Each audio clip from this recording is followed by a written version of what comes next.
Христос се роди. Христос се роди. Христос се роди. Честит и вечен да ни прави. Христос се роди, на вистина се роди. Овие зборови утрово одекнаа во храмовите. Православните верници си го честитаа најголемиот христијански празник Божик. Христијаните палеа свеќи со желби за здравје во семејството и берекет во домот. Претходната година да не се повтори. Се најубаво. Здравје, среќа, љубов, мир. Подобро да сте вие млади, среќни, весели. Здравје, друго ништо не пожелувам. Само здравје. Подобро од веќе. Се ќе дојде. Па, да се надеваме што да правиме. Ако не е таа надеж, нема ни да живееме, нели? Здравје право. Друго среќа бува. Главното чествување се одржа во соборниот храм, од каде преку Божикно послание архиепископот Охридски и македонски господин Стефан на верниците им порача да се сакаат еден со друг, а оваа година да биде победа над злото и непријателството и време кога ќе заврши страдањето од подмолната болест. Оваа состојба која целиот свет ја преживува со пандемијата ни докажа колку човекот е немојкен и покрај сета своја самоувереност и покрај сите своји достигнувања и знаења.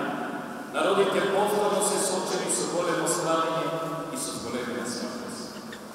Но најстрашната пандемија на денешницата е тоа што луѓето заборавија да го љубат Бога и да ги љубат ближните. А покрај ние прекупувањето е се најдобриот лек против сите болести на телото и на душата. Верниците кои дојдоа во соборниот храм во најголем дел се придржуваа до мерките за заштита од COVID-19, но имаше и верници кои без никаква заштита на лицето ја слушаа богослужбата.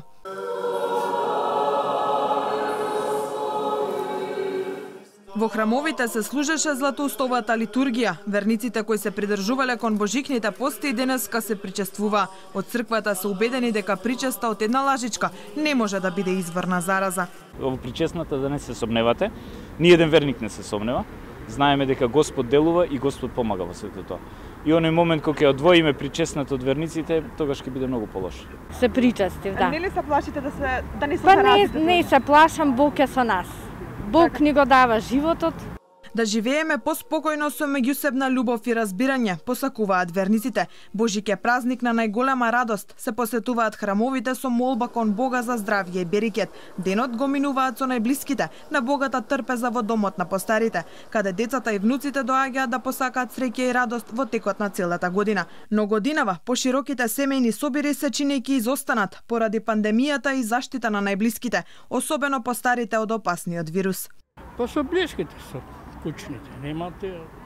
Така нема групирање како претходните години? Нема, не. Со најблиските, со семејството. Па недостасуваат, значи, за слава, за крштевки, венчавки. Меѓутоа, со Божја помош, се ќе победиме. По кругот на најблиското семејство. Ви фалат оние групирања од претходните години со сите роднини пријатели да седнат? Секако дружењето со роднините и пријателите секако ни фали од претходната година. Се надеваме дека последната ќе биде подобро.